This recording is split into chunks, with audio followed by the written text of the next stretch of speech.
देहरादून में स्थित महाराणा प्रताप स्टेडियम के नाम को लेकर कांग्रेस के प्रदेश अध्यक्ष द्वारा किए गए बयान पर पलटवार करते हुए बीजेपी प्रदेश प्रवक्ता कमलेश रमन ने कहा कि कांग्रेस के वरिष्ठ नेताओं में आपस में समन्वय नहीं है।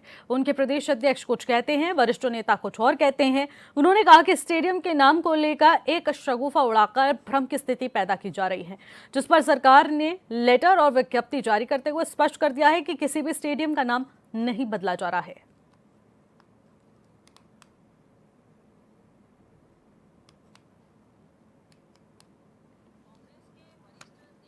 मुझे लगता है कि उनमें आपस में समन्वय नहीं है। अध्यक्ष कुछ कहते हैं और उनके बड़े और दूसरे और अन्य नेता कुछ और कहते हैं। तो मुझे लगता है और बार-बार वो मुँह की खाते हैं। तो और इस समय एक बार फिर उन्होंने जो है स्टेडियम के नाम को लेकर के कल से एक शीगुफा उड़ा रखा है और भ्रम की स्थिति को पैदा किया है जनमानस के बीच में। मुझे लगता है कि सरकार ने क्लियर कर दिया है और जो है उसमें लेटर भी जारी हो गया है, विज्ञप्ति भी ये जारी होगी कि किसी भी स्टेडियम का नाम नहीं बदला गया, बल्कि एक एक अच्छे तरीके से और एक बेहतर तरीके से उन स्टेडियमों को चलाया जाए। इन सारी चीजों की ओर काम किया जा रहा है, लेकिन कांग्रेस को बार-बार केवल और केवल राजनीतिक रोटियां सेकनी है और इसीलिए स्टेडियम को लेकर के वो हा हुल्ला मचा रहे हैं और गलत स्थितियों को पैदा करने की कोशिश कर रहे हैं। शासन ने राज्य के कई स्कूलों और शिक्षण संस्थानों में अध्ययनरत अल्पसंख्यक समुदाय के छात्रों के लिए संचालित केंद्र घोषित छात्रवृत्ति योजना में गड़बड़ी की विशेष जांच करने के निर्देश दिए हैं, जिसको लेकर बीजेपी प्रदेश प्रवक्ता कमलेश रमन का कहना है कि किसी को अधिकार नहीं है कि वो छात्रवृत्ति के साथ इस तरह से छेड़छाड़ या घोटाला करे, क्योंकि इससे बच्चों का भविष्य जुड़ा होता है। बच्चों के भविष्य के साथ खिलवाड़ करना किसी को यहाँ पर बख्शा नहीं जाएगा।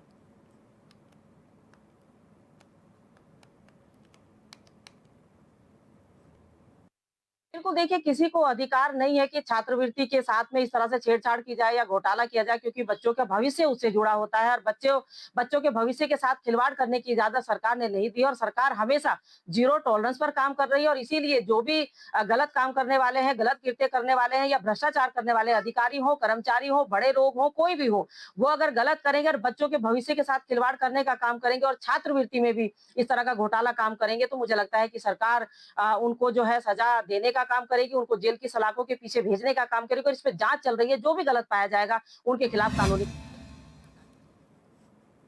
हरिद्वार के रुड़की में नगर निगम की कार्यशैली से लोगों में नाराजगी है। शनिवार को कांग्रेस नेताओं के नेतृत्व में शहर के लोगों ने नगर निगम के बाहर धरना प्रदर्शन किया और कई आरोप लगाए हैं। आखिरकार मामला क्या है, इस रिपोर्ट के जरिए जानने की कोशिश करते हैं।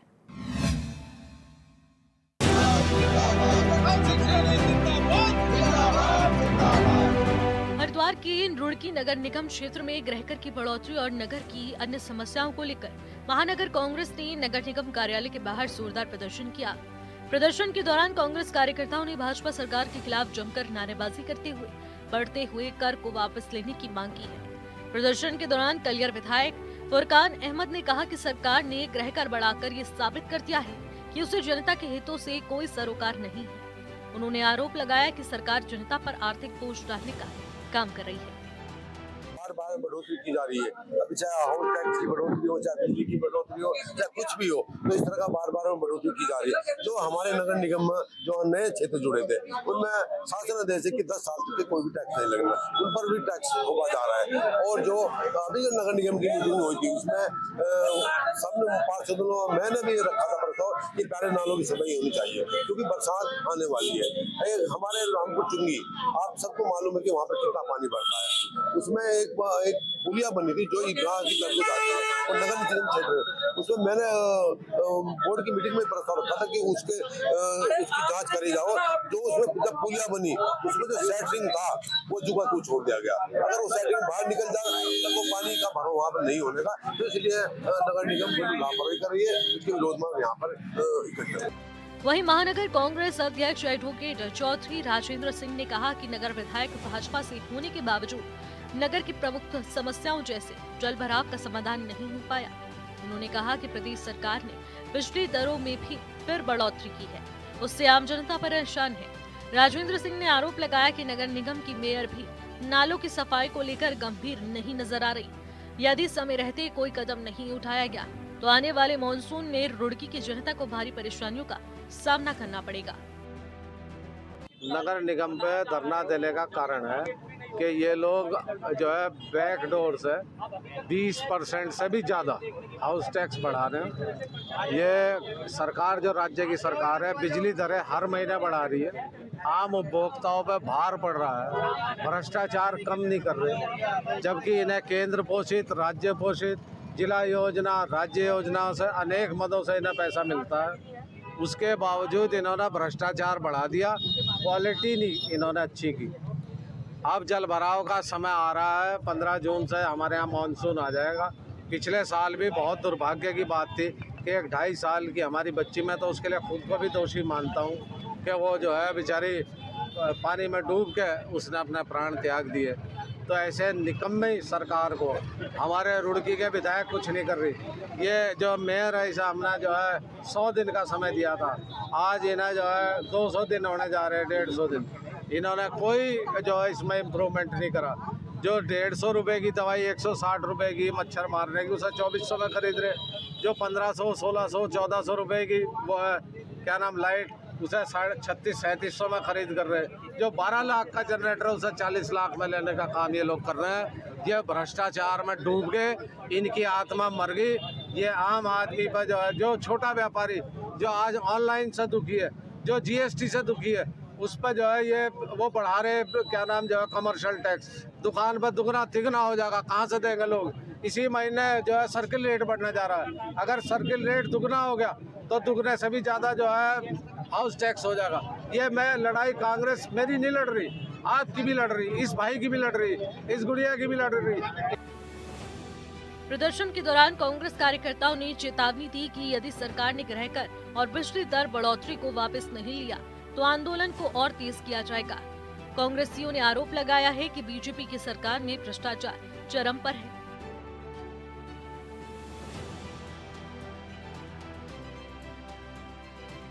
रुड़की से परवेश राय की रिपोर्ट।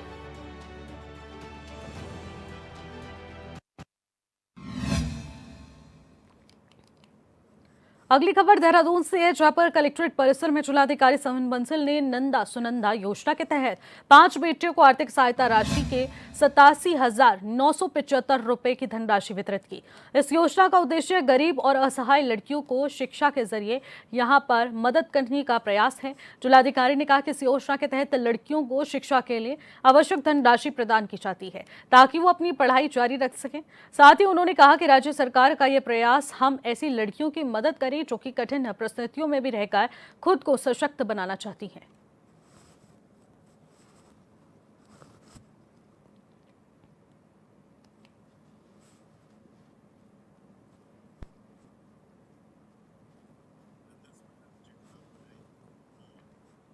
बालिका इन डिस्ट्रेस है,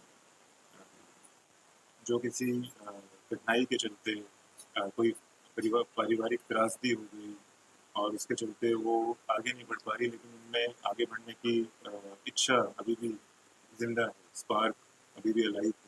उस स्पार्क को उनको सपोर्ट करना है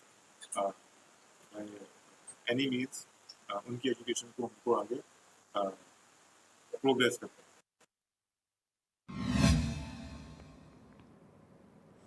टनकपुर चंपावत राष्ट्रीय राजमार्ग पे एक बड़ा हादसा होने से बाल बाल बचा है। राष्ट्रीय राजमार्ग में शनिवार सुबह लोहाघाट से बरेली की ओर जा रहे लोहाघाट डिपो की रोडवेज बस और टनकपुर से लोहाघाट की ओर आ रहे डंपर के बीच बस्तिया गांव के पास जोरदार टक्कर हो गई। दुर्घटना के कारण बस चालक हरीश जोशी और कुछ महिलाएं चोटिल भी हुई हैं। दुर्घटना के चलते कुछ देर राजमार्ग जाम रहा।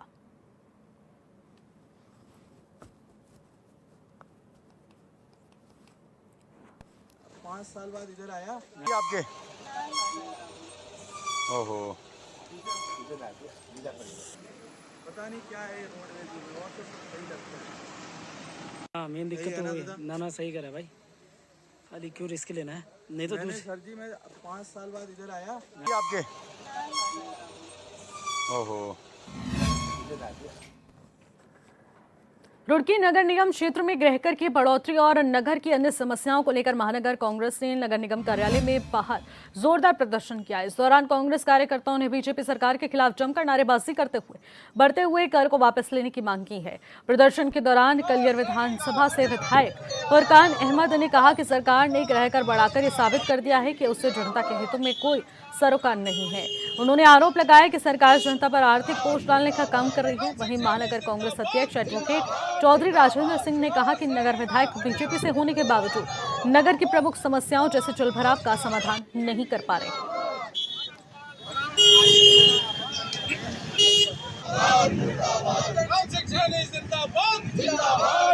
नगर निगम पे धरना देने का कारण है कि ये लोग जो है बैकडोर से 20% से भी ज़्यादा हाउस टैक्स बढ़ा रहे हैं। ये सरकार जो राज्य की सरकार है बिजली दरें हर महीने बढ़ा रही है। आम उपभोक्ताओं पे भार पड़ रहा है, भ्रष्टाचार कम नहीं कर रहे, जबकि इन्हें केंद्र पोषित, राज्य पोषित, जिला योजना, राज्य योजनाओं से अनेक मदों से इन्हें पैसा मिलता है।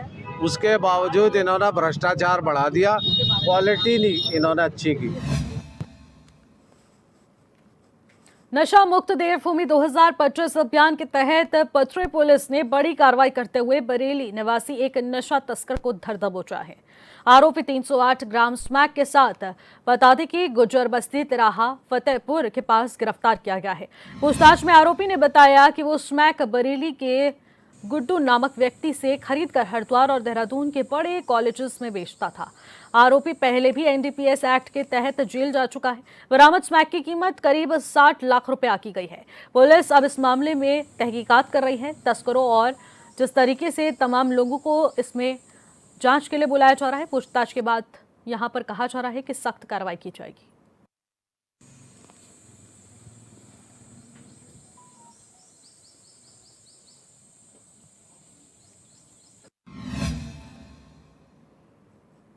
खबरों में आगे बढ़ेंगे। नरेंद्र नगर स्थित शहीद भगत सिंह नेगी राजकीय इंटर कॉलेज में आयोजित राजकीय शिक्षक संघ नरेंद्र नगर का बता दें कि वार्षिक अधिवेशन संपन्न हो चुका है। वहीं मुख्य अतिथि ने दीप प्रज्वलित कर कार्यक्रम का शुभारंभ किया।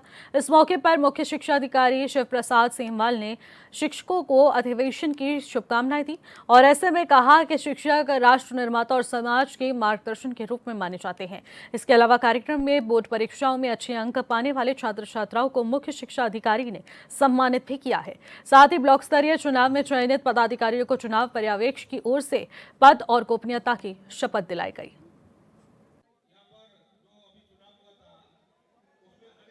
शिक्षकों ने पिछले 2 वर्षों में खासकर मेरे इस दूसरे कार्यकाल में परीक्षाफल समृद्धि से लेकर विज्ञान, कला और खेल के क्षेत्र में जो उपलब्धियां हासिल की हैं, बच्चों को जिस नए आयाम तक पहुंचा है, उसके लिए मैं सभी शिक्षकों को शुभकामनाएं देता हूं, उनका साधुवाद करता हूं और उनके सम्मेलन की शुभकामना देता हूं सफलता की। दूसरा सवाल ये है कि शिक्षकों की कुछ बहुत ही जेन्युइन बुनियादी समस्याएं हैं जो उनकी सेवा शर्तों का हिस्सा भी है। उनका समय पर निस्तारण करना मेरा एक जिसे कहते हैं प्रतिबद्धता रही है और मैं हमेशा मानता हूं, क्योंकि मैं 11 वर्षों तक मैं भी खुद शिक्षक रहा हूं। 26 वर्षों के शैक्षिक प्रशासन में शिक्षकों के सम्मान की जो भावना है वो मैं अपने प्रकृति में विद्यमान है मेरे भीतर। तो मैं चाहता हूं कि उनका सम्मान रहे और वो अपने कर्तव्य के प्रति भी निष्ठावान रहे। तो मैं उपदेश देता नहीं हूँ सामान्य तौर पर, मैं सीधे सीधे कुछ जिसे कहते हैं उद्देश्य और कुछ मंजिलें तय हम लोग करते हैं मिल करके और उसे हासिल करने में सारे शिक्षकों का तो सबका बराबर नहीं होता, मैं ये मानता हूँ। धन्यवाद कि आपने यहाँ आकर ये लाइव कवरेज किया है और बस मैं ये कहना चाहता हूँ, खुशी तो ऑब्वियसली होती है या किसी भी अगर आप काम का बीड़ा उठाते हैं वो मुकाम तक पहुँच जाए, लेकिन ये मुकाम नहीं है, यहाँ से तो यात्रा शुरू हुई है और मुझे पूरा विश्वास है कि आप जैसे प्रबुद्धजनों की दिशा निर्देशों में और हमारे जो अपने संगठन के हमारे जितने भी प्रबुद्धजन हैं, हमारे वरिष्ठ हैं, उनके दिशा निर्देशों में हम लोग शिक्षा क्षेत्रों में निरंतर नए मुकामों को छुएंगे और संघर्षरत हमेशा रहेंगे और हम किसी भी शिक्षक का कम से कम अहित तो नहीं होने देंगे। अगर इसके लिए हमें सड़कों पर उतरना पड़ता है तो हम भविष्य में इसकी भी बात रखेंगे, किंतु ये तब है जब हमारी कहीं सुनवाई ना हो।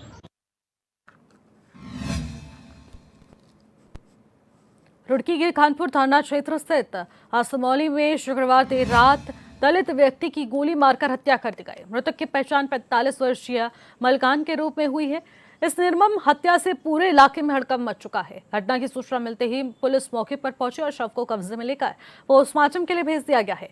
पुलिस मामले की गंभीरता से जांच में जुटी हुई है। हर पहलू की बारीकी से छानबीन भी की जा रही है।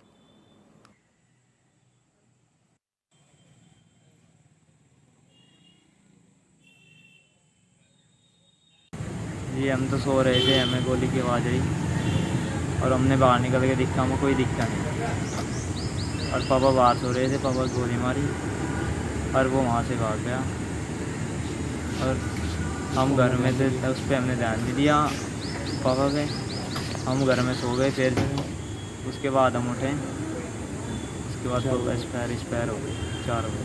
मम्मी ने उठाया 2-2.5 आज ही कुछ ना कोई झगड़ा ना कोई पैसे का लेना। अमृत भारत स्टेशन योजना के तहत उत्तराखंड के 12 रेलवे स्टेशन का पुनर्विकास किया जा रहा है। वहीं अगर रुड़की की बात करें तो पिछले 1 साल से यहां रेलवे स्टेशन का नक्शा बदलने की कवायद जारी है और कार्य जोरों शोरों से प्रगति पर है। आपको यह भी बता दें कि योजना के अंतर्गत रेलवे स्टेशन को यात्रियों के लिए आधुनिक और पूरी तरीके से विश्व स्तरीय सुविधाओं से लैस किया जा रहा है। इसके अलावा स्टेशन भवन के डिजाइन में स्थानीय संस्कृति, विरासत और वास्तुकुलता की झलक भी दिखाई जाएगी। अब ऐसे में इसी को लेकर रेलवे बोर्ड सदस्य पूजा नंदा ने बताया है कि अमृत भारत योजना के अंतर्गत रुड़की रेलवे स्टेशन का जल्द ही कायाकल्प होगा और कार्य तीव्र गति से जारी है।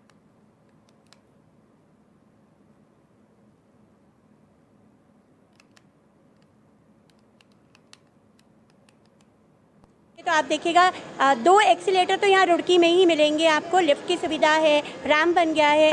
दिव्यांगजनों को बहुत प्रॉब्लम होती थी चढ़ने उतरने में, तो उनके लिए पूरी अच्छी सुविधाएं रखी गई हैं। इसी तरीके से प्लेटफॉर्म को बढ़ा दिया गया है। अभी भी पीछे भी आपने देखा था कि हिमगिरी एक्सप्रेस को किस तरीके से रोका गया है, तो ये सुविधाएँ भी मिल रही हैं जो हमें बताया जाता है। अभी भी एक दरभंगा एक्सप्रेस के लिए बातचीत चल रही है, तो जल्दी वो सुविधाएँ भी उनको मिल जाएगी। कई ऐसी स्टेशन से आपने देखा ऊना एक्सप्रेस, जिन लोगों को चंडीगढ़ जाना है या अम्बाले जाना है, इस तरीके से रोज़ ऐसी सुविधा लगा दी है। ट्रेन की रोज़ चल रही है, सुबह शाम जो है आ रही है, तो डेली जो है पैसेंजर्स। जी बिल्कुल, भारतीय संस्कृति की इसमें बहुत अच्छी झलक देखने को मिलेगी। आज हमारे मोदी जी हैं तो हर काम संभव है, और जिस तरीके से हमारी संस्कृति है वो सभी को अपनी ओर आकर्षित करती है। अभी आप देखते हो 4 धाम यात्रा भी चल रही है। 4 धाम यात्रा के लिए हमारी पूरी ट्रेनों में पूरी ऐसी सुविधाएं दी जा रही हैं। कई ऐसी ट्रेनों के स्टॉपेज बढ़ाए गए हैं, क्योंकि जो भी हमारे पैसेंजर्स यहाँ पर आ रहे हैं, जो भी श्रद्धालु आ रहे हैं, उनको कोई भी असुविधा ना हो, तो ऐसी सारी सुविधाएं उनको यहाँ मुहैया कराई जा रही हैं। तो पूरा स्टेशन पे सफाई का, हर चीज़ का ध्यान रखना है। फिलहाल इन खबरों में बस इतना ही। आप देखते रहिए HN 24/7। नमस्कार।